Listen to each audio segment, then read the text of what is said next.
শীতের রাতে মাকে একা রুমে পেয়ে আমার বড় মেশিন দিয়ে যেভাবে কাজ করলাম, আমার মা আমাকে বলল, বাবা তোমার মেশিন আমার গুহায় এত জোরে জোরে দিও না, আস্তে আস্তে দেও, ব্যথা পাচ্ছি।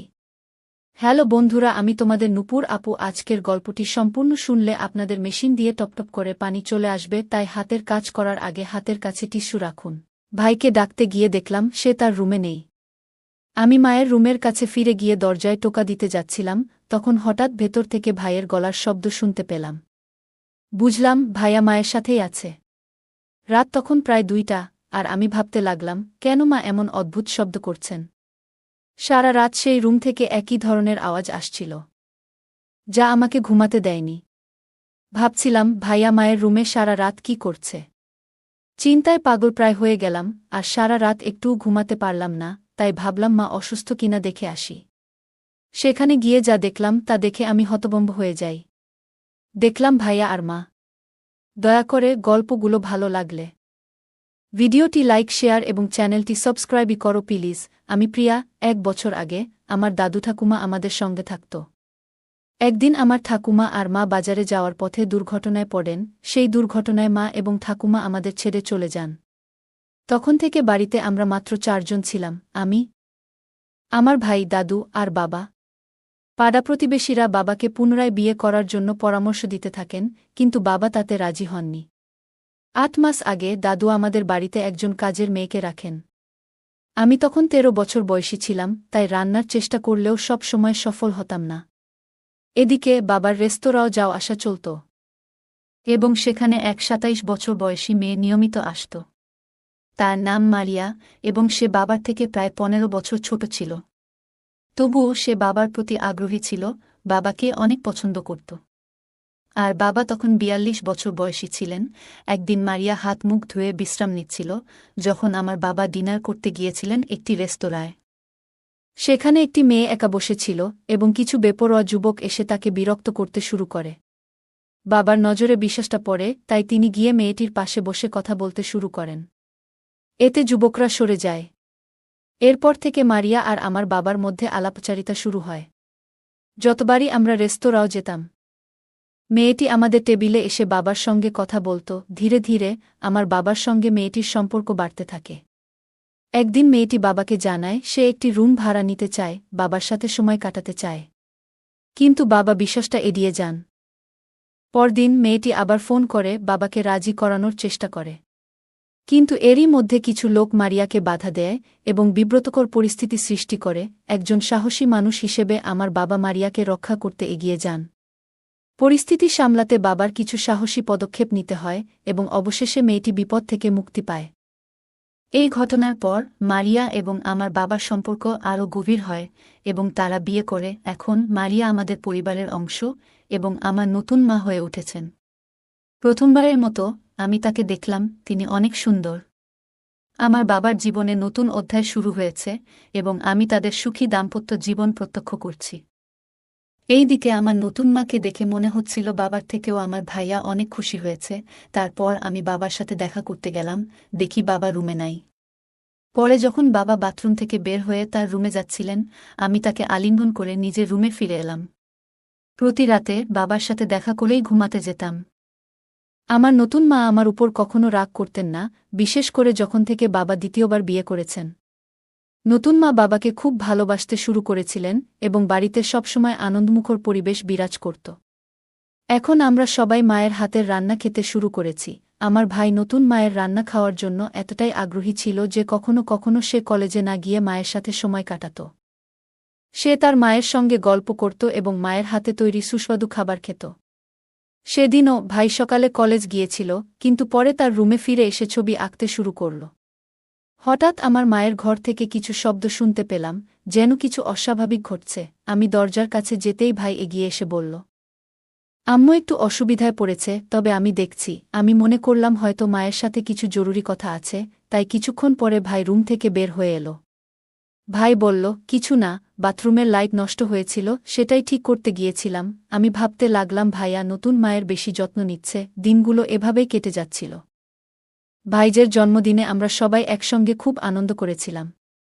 তার বন্ধুবান্ধব এবং পরিবারের সদস্যরা উপহার নিয়ে এসেছিল, যা দেখে আমি খুব উত্তেজিত হয়ে পড়েছিলাম। আমি কৌতূহলী হয়ে ভাইয়ের রুমে গেলাম। সেখানে না পৌঁছাতে পারলেও দূর থেকে দেখলাম মা এবং ভাইয়ের মধ্যে কিছু কথাবার্তা হচ্ছে।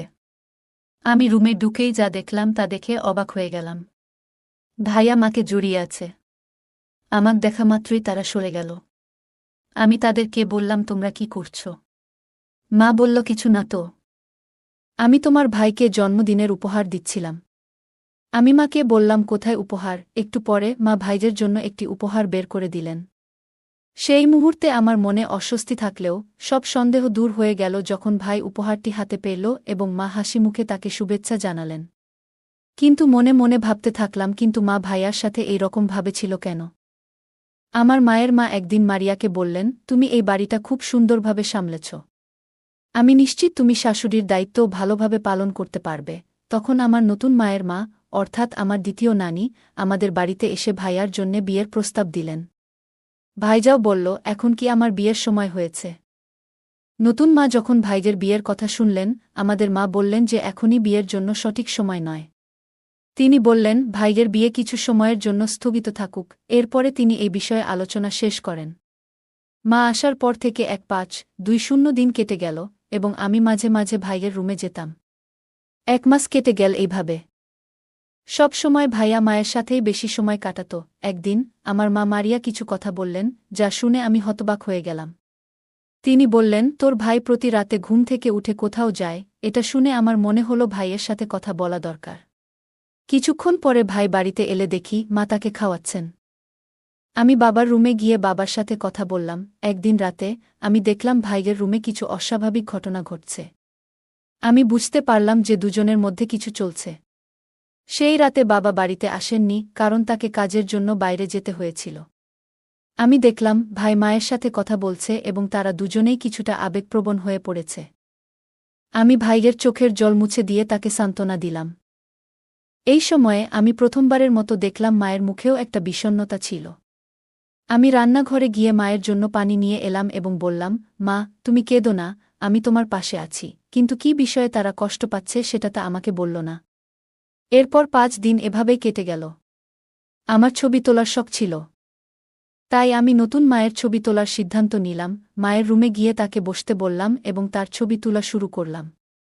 মা তার চুলগুলো সরিয়ে একদিকে বসেছিলেন আর আমি ছবি তুলতে লাগলাম। হঠাৎ দেখি মায়ের পিঠে কিছু দাগ রয়েছে। মা বললেন, এগুলো তোমার বাবার ভালোবাসার চিহ্ন। কিন্তু আমি জানি বাবা গত 5 দিন বাড়িতে ছিলেন না। তখনই বুঝলাম মা আমাকে পুরো সত্যটা বলেননি। আমার ভাইয়ের প্রতি সন্দেহ আরও বেড়ে গেল। পরের দিনগুলোতে আমি মায়ের অনেক ছবি তুললাম এবং সেগুলো আমার রুমে রাখলাম। মায়ের ছবিগুলো দেখে আমার মনে একটা অদ্ভুত অনুভূতি জাগল। আমি বুঝতে পারছিলাম কিছু একটা ঠিক নেই। ভাইয়ের কথা মনে পড়ে আমি একটু চিন্তিত হয়ে পড়লাম। মা ও ভাইদের সম্পর্কের বিষয়ে আমি নিশ্চিত নই, কিন্তু মনে হচ্ছিল যে বিশ্বাসটা হালকাভাবে নেওয়ার নয়। মা আর ভাইয়ার মধ্যে কিছু একটা চলছে। কারণ মা সব সময় ভাইয়ার সাথেই থাকে। মা ও ভাইকে একসঙ্গে অনেকবার দেখেছি এবং তাদের ছবি তুলেছি, যদিও কখনোই তাদের না জানিয়ে। একদিন বিকেলে তোলা ছবিগুলো দেখাতে মায়ের ঘরে যাওয়ার সিদ্ধান্ত নিলাম। সেদিনও বাবা বাড়িতে ছিলেন না, তাই আমি ভেবেছিলাম মা হয়তো এখনও জেগে আছেন। রাত প্রায় 12টার দিকে মায়ের রুমের কাছে পৌঁছে গেলাম এবং রুম থেকে কিছু অদ্ভুত আওয়াজ শুনে চিন্তিত হয়ে পড়লাম যে মা হয়তো অসুস্থ। ভাইকে ডাকতে গিয়ে দেখি সে তার রুমে নেই। তখন আমি মায়ের রুমের কাছে ফিরে এসে দরজায় টোকা দিব।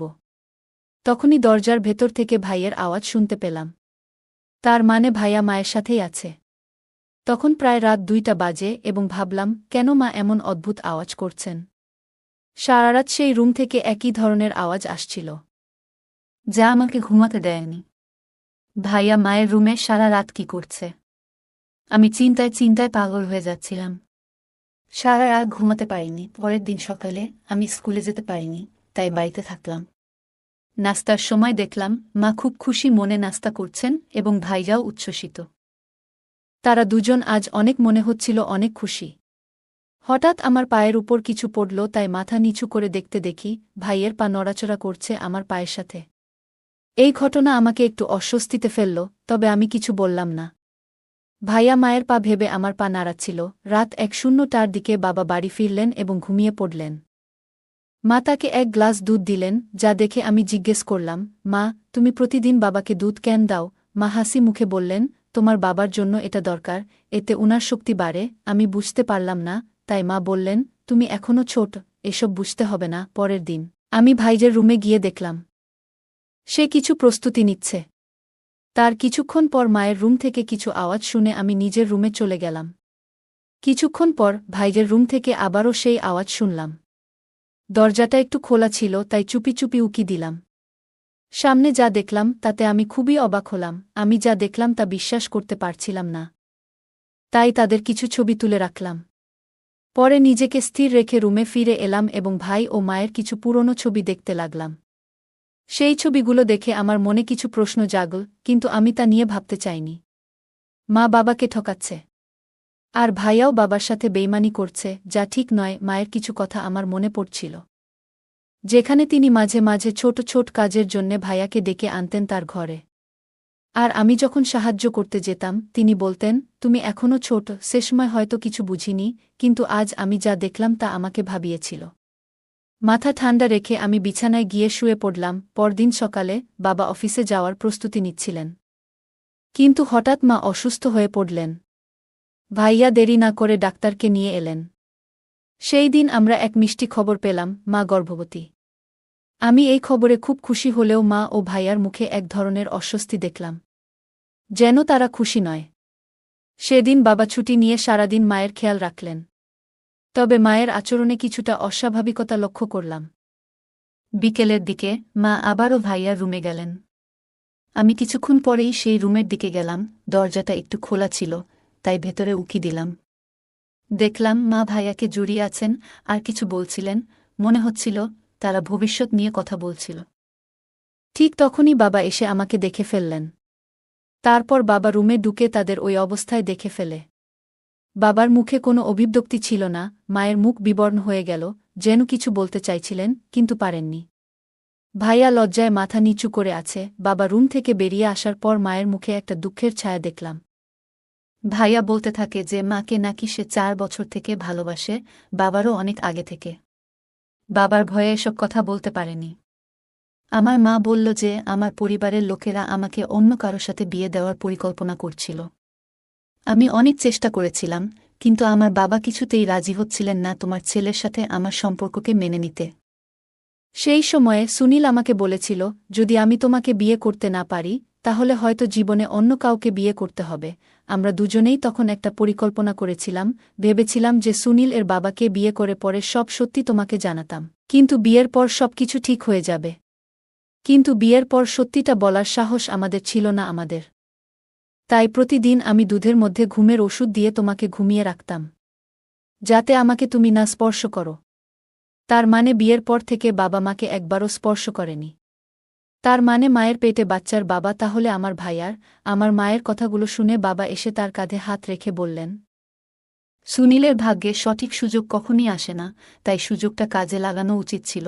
বাবা আরও বললেন, যদি তুমি আমাকে আগে জানাতে, তাহলে তোমার জন্য সবকিছু ঠিকঠাক করতাম এবং তোমার পড়াশোনাও শেষ করতে সাহায্য করতাম। এরপর সুনীলকে বাবা মাফ করে দিলেন, কারণ তিনি তার নিজের সন্তানের ভুলগুলো মেনে নিয়েছেন।